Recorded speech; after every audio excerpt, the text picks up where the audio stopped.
Hey YouTube viewers, TJ Pyramid here, back with another movie review, and that is of See No Evil 2, starring Glenn Jacobs, aka Kane from the WWE, uh, directed by Jen and Sylvia Soska, the Soska Sisters, the Twisted Twins.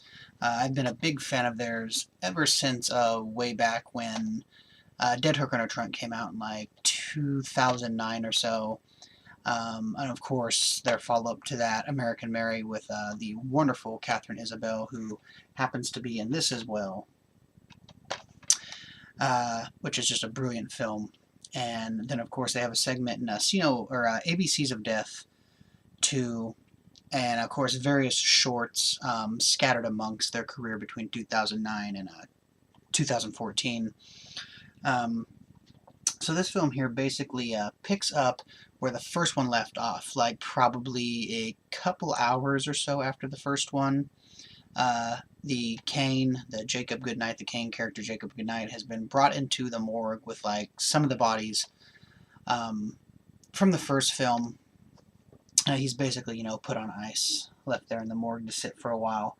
And Danielle Harris works in the morgue. Her character there, who is Amy, works there with another guy, and the actor Michael Eklund, who is brilliant in pretty much everything I've seen him in, just absolutely fantastic. So they're working in the morgue, and it's Amy, Danielle Harris's character, it's her birthday. She was going to go out and celebrate, and then come to find out, the bodies start coming in. The Jacob Goodnight character comes in, his body, so she's like, okay, well, I'm going to stay and help you guys out. So, she puts off her birthday party. And they do, their stuff throughout the night with the bodies and everything like that. And then I think she's getting ready to leave. And she starts walking out and she hears her voice like, Amy. She hears a voice that kind of whispers her name. So she goes into like where they keep a lot of the bodies under the sheets and stuff. And all of her friends are there. So they pop up and they're like, yeah, it's your birthday. Here we are, blah, blah, blah. So we're going to, get drunk and party in the hospital morgue and whatnot, which, yeah, they do. And the Catherine Isabel character is kind of obsessed with the Jacob Goodnight character. She's been reading all kinds of stuff about him, and she finds out that he's in the building. So her and her boyfriend go down to find his body, and, they kind of do bad things around Jacob Goodnight's corpse. And, well, I don't know, maybe that sinning was enough to get him a breathing again, because that big boy, that 7-foot big boy, comes back to life, and that morgue turns into a bloodbath. Of course, he has a new attire in this film. He has like a big leather apron type thing that he wears, and a burn victim mask, which is eerily creepy because it's kind of see-through and it's kind of not. It's a creepy mask. And of course, his weapon of choice that he picks right there. The Danielle Harris and, of course, Catherine Isabel are fantastic in this. The actor Michael Eklund is, of course, fantastic in this, as small as his part may be. And the other actor who is in this, who plays a character named Seth, I cannot think of that actor's name. I don't actually think he's on the back of this box either, which is kind of weird. But yeah, I don't see his name on here, and I can't actually think of it because it's a pretty unique name. But he does a good job in there. I love the way that the Soska Sisters, the way that they film their movies. I've seen so much of their stuff that I can kind of just look and I can tell that it's them. And the special effects in this is really well done. The gore is not over the top, but it's still there. There's still definitely, snap necks. This thing here, almost decapitating people.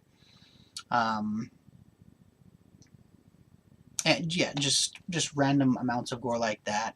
Kane, being a big guy, throws around a smaller guy a few times, and it actually looks pretty painful, getting thrown through shelves and glass and wooden tables and things of that nature. So the Kane as the Jacob Goodnight is, I think, just a really, really good baddie in horror film. Just a really good horror villain, just because he's so big, he's so intimidating.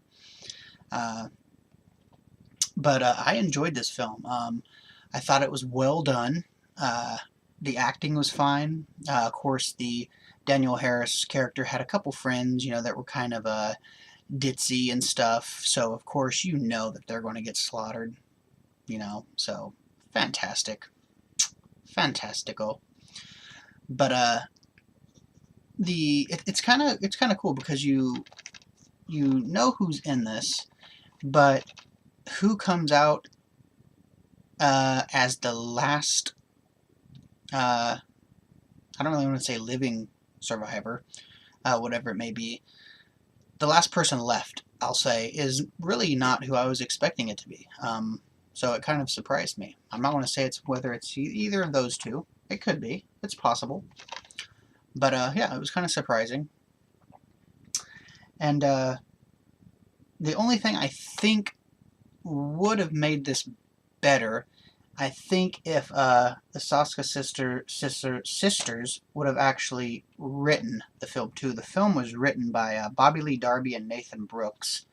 But I think if the Soska Sisters would have written this film, I think that would have bumped it up a little bit more. I think it would have been actually a darker film than it already was. I think it would have been a little bit more twisted, a little bit more sinister if they would have actually written it. But I enjoyed this. It's just pretty much a slasher flick with some really strong female characters in it. Of course, the sisters always like to have the strong females. So really well acted, well directed, nice music, great lighting, great setting, great cast of characters. So check out See No Evil 2, and keep your eyes open for what the sisters do next. I know they have Vendetta coming up with Dean Kane, Paul White, who's the Big Show in WWE. It's another WWE Studios film, like this one is. This is WWE Studios in Lionsgate. And Michael Eklund's also in Vendetta. And then I know that they're going to do, from the comic book graphic novel Painkiller Jane, they're going to do a really hard R version of Painkiller Jane, which I'm really psyched about because I love the Painkiller Jane character. So I'm really excited to see what they do with that character, making it a hard R rating. That's going to be really cool. And of course, check out American Mary, check out Dead Hooker in a Trunk, their segment from ABCs of Death. I think it's T for torture porn, I think is their segment. And of course, they have other random shorts, which may or may not be on their website or may not be on YouTube here. Not really sure. If you pick up this here, the DVD, it's the same as the Blu-ray when it comes to special features. There's the Twisted Twins, Soska Sisters, Kane's Goodnight, and Icon Reborn, and Autopsy Dissecting the Kills. They're all a little over 10 minutes long. I watched the Twisted Twins one last night. For only being like 10 minutes and 40 seconds, it was really informative and it was really fun. It kind of tells what twin does what while they're filming, who's the technical one, who's the one that actually does the directing, who's the one that pays attention to like the consistency of stuff. So that was really cool.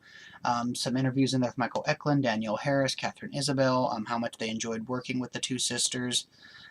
Danielle Harris has said she really wants to work with them again, so I'm hoping, because Danielle Harris is just always fabulous to see on screen. I love the pairing of Danielle Harris and Catherine Isabel in this film. I'd love to see the two of them in something else. But I enjoyed this film. It's exactly what I expected. I wasn't let down by it. So check out See No Evil 2. It was a fun film. Nothing groundbreaking, but definitely worth a watch. So there we go.